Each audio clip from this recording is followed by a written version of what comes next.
کی تلاوت کی ہے، تو ایک اور حوالہ میں تلاوت کروں گا جو متی رسول کی انجیل اس کا دوسرا باب اور اس کی پہلی آیت سے میں پڑھوں گا۔ جب یسوع ہیرودیس بادشاہ کے زمانہ میں یہودیہ کے بیت لحم میں پیدا ہوا تو دیکھو کئی مجوسی پورب سے یروشلم میں یہ کہتے ہوئے آئے کہ یہودیوں کا بادشاہ جو پیدا ہوا ہے وہ کہاں ہے، کیونکہ پورب میں اس کا ستارہ دے کر ہم اسے سجدہ کرنے آئے۔ یہ سن کر ہیرودیس بادشاہ اور اس کے ساتھ یروشلم کے سب لوگ گھبرا گئے، اور اس نے قوم کے سب سردار کہنوں اور فقیوں کو جمع کر کے ان سے پوچھا کہ مسیح کی پیدائش کہاں ہونی چاہیے۔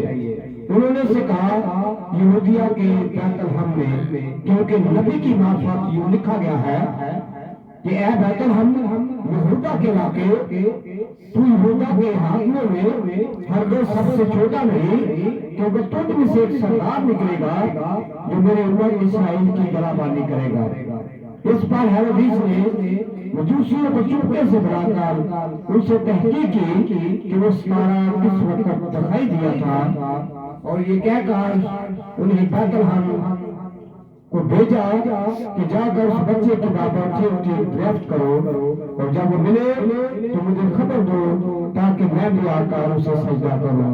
وہ بادشاہ کی بات سن کر روانہ ہوئے، اور دیکھو جو ستارہ انہوں نے پورب میں دیکھا تھا ان کے آگے آگے چلا، یہاں تک اس جگہ کے اوپر جا کر ٹھہر گیا جہاں وہ بچہ تھا۔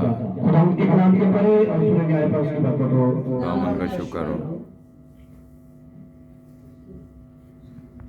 خدا آج جو تلاوت کی گئی ہے، اس تلاوت میں 5 لوگوں کا ذکر ہے، 5 گروہ کا ذکر ہے جنہوں نے یسوع مسیح کی بشارت دی، جنہوں نے گواہی دی۔ یہ مجوسی یہاں جو ہیرودیس بادشاہ کے پاس آتے ہیں، یہ اس وقت آتے ہیں جب یسوع پیدا ہو چکا تھا۔ یسوع کو پیدا ہوئے کچھ عرصہ ہو گیا تھا، یہ اس وقت آتے ہیں، لیکن یسوع کی پیدائش سے پہلے ہی ایک ستارہ وہاں نمودار ہوا۔ اس ستارے کے متعلق کہا جاتا ہے کہ یہ ایک دمدار ستارہ تھا۔ کوئی کہتا ہے کہ یہ صحابی ثاقب کا سب سے نیچے والا ستارہ تھا، لیکن اصل میں یہ خدا کی شکائنہ گلوری تھی، خدا کا جلال تھا۔ خدا جب بھی ظاہر ہوا، خدا نے جب بھی انسان پر بات کی تو لکھا ہے ان کے نور چمکا۔ کیا ہوا؟ نور چمکا۔ تو جب نور چمکتا ہے اس کا مطلب ہے کہ خدا کا جلال ظاہر ہوتا ہے۔ تو وہاں مجوسیوں کے سامنے پورب میں وہاں خدا کا نور چمکا جو ستارے کی مانند تھی۔ انہوں نے جب اس کا رزلٹ نکالا، جب انہوں نے کتابوں میں دیکھا، فائلوں میں دیکھا، تو انہیں پتا چلا کہ ایک مجید، ایک بادشاہ پیدا ہونے والا ہے، اور یہ تیاری کر کے اس کے پرستش کے لیے، کیونکہ جو ان کے پاس تحائف تھے وہ بادشاہ کے لیے سونا تھا، مر اور لبان، یعنی کہ وہ ایک مسیحی ہوگا، وہ مرے گا، یہ سارے کا سارا جو سسٹم ہے وہ اپنے ساتھ لے کر چلے۔ اور یہ جو مجوسی نے اس دن بتایا تھا کہ دانیل جو نبی کے وقت میں جب یہ اسیری میں تھے، بابل میں تھے، تو مادیوں کا یہ خاندان تھا جو جیسے لاوی ہے ویسے ہی مجوسی تھے۔ تو ان کو دانیل نے پرانے عہد نامے کے صحائف دیے جہاں یسوع مسیح کا ذکر ہے، کیونکہ دانیل جو تھا ان کا سردار تھا، दानियल को इनका सरदार बनाया गया। जब कोई भी बादशाह के ख्वाब की तबीर न कर सका तो दानियल ने तबीर की, तो तब उनको इसका बादशाह बनाया गया।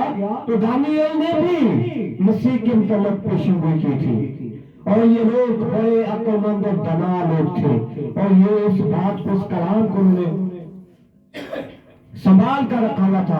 तो जब ये सितारा चमका तो उन्हें पता चला कि अब वो पेशेंगोई पूरी होने वाली है। वो उन्होंने खुदा का जलाल देखा और उन्होंने इसकी तहकीक की और सितारे के पीछे चलना शुरू हो गए। सितारा चमक नहीं रहा था। अगर चमकता तो हेरोदेस बादशाह भी उस सितारे के पीछे पीछे जाता, लेकिन वो उसने रहनुमाई की, वो सफर करते गए, वो सितारा इन्हें यरूशलेम तक लेकर आया। जब क्योंकि सितारा तो नहीं खुद ये आए थे, क्योंकि उनका ख्याल था कि बादशाह के घरों में बादशाह ही पैदा होते हैं। उन्होंने जब वो यरूशलेम शहर के अंदर आए, लोगों से पूछना शुरू किया कि यहूदियों का जो बादशाह है, जो पैदा हुआ है, वो कहाँ है। और कलाम मुकद्दस में लिखा ये बात ये वो हेरोदेस तक पहुंची। जब उसने सुना तो वो क्या हुआ? घबरा गया। क्या हुआ? घबरा गया, डर गया कि कोई और भी बादशाह आ गया है, कि और भी बादशाह पैदा हो चुका है। क्योंकि उसको यहूदियों का बादशाह का वो टाइटल था, वो बहुत ज्यादा पसंद था। तो फिर उसने क्या किया? मजूसियों से पूछा। मजूसियों ने कहा तो हम तो उसको सितारा देकर उसको क्या करने हैं? क्या करने हैं? सजदा करने हैं।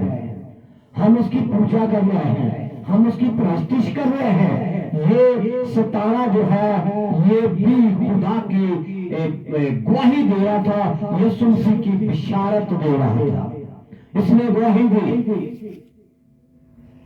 आज अपनी जिंदगी पर गौर करें। क्या आप सितारे की मांग चमक रहे हैं?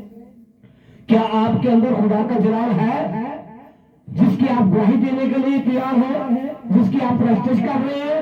क्या उसका जलाल आपके अंदर है? क्या उसकी हुजूरी है? अगर नहीं है तो आप सितारे की मांग भी नहीं है। दूसरा ग्लो आसमान पर फरिश्तों का था। किसका था? फरिश्तों का। जो हमने लूका की इंजील में पढ़ा है, फरिश्तों का था। यहूदियों में ये रिवाज था कि जब किसी का पनौठा बेटा पैदा होता था तो वो शख्स अपने घर के दरवाजा के बाहर खड़ा होकर वो ढोल बजवाता और ऐलान करता कि मेरे घर में पनौठा बेटा पैदा हुआ है। मेरे घर में पनौठा बेटा पैदा हुआ है। अब यूसुफ जो था, हकीकत वो यीशु मसीह का बाप नहीं था, वो ये काम कर ही नहीं सकता था और ना ही उसके पास ये मौका था, ना ही उसके पास ये मौका था। क्योंकि वो जब यीशु मसीह पैदा हुआ तो वो उस वक्त सराय में था, वो अपने घर में नहीं था, वो वहां ऐलान नहीं कर सकता था, उसके पास मौका नहीं था। लेकिन खुदा यीशु मसीह का जो बाप है वो आसमान पर खुदा था, उसको इब्ने खुदा कहा गया, खुदा का बेटा कहा गया। और कलाम मुकद्दस में लिखा है वो मलूक मुकद्दस खुदा ताला का बेटा कहलाएगा। तो वहां इस बात को जो यहूदियों की रिवायात थी, खुदा ने इसको बरकरार रखा और इसका ऐलान आसमान पर से फरिश्तों की एक ग्रोह आई और हमद करते हुए ये कहते हुए आई कि आलमा बाला पर खुदा की तमजीद हो, खुदा की तमजीद हो, और जमीन पर जिनसे वो राजी है, जिन आदमियों से वो राजी है, उनसे क्या है? क्या है? सुलह। यानी कि ये खुदा ने अपना काम जो है अपने अकलौते बेटे खुदा यीशु मसीह की पैदाइश का खुदा ने भी ऐलान किया। फरिश्तों के जरिए जश्न मनाया गया। अगर आज हम खुदा की हमद नहीं करते, خدا کی پرستش نہیں کرتے تو ہم اس گروہ میں بھی شامل نہیں ہیں. ہم گیلو گروہ سے شامل ہیں. ایک اور گروہ پہلا 17 دوسرا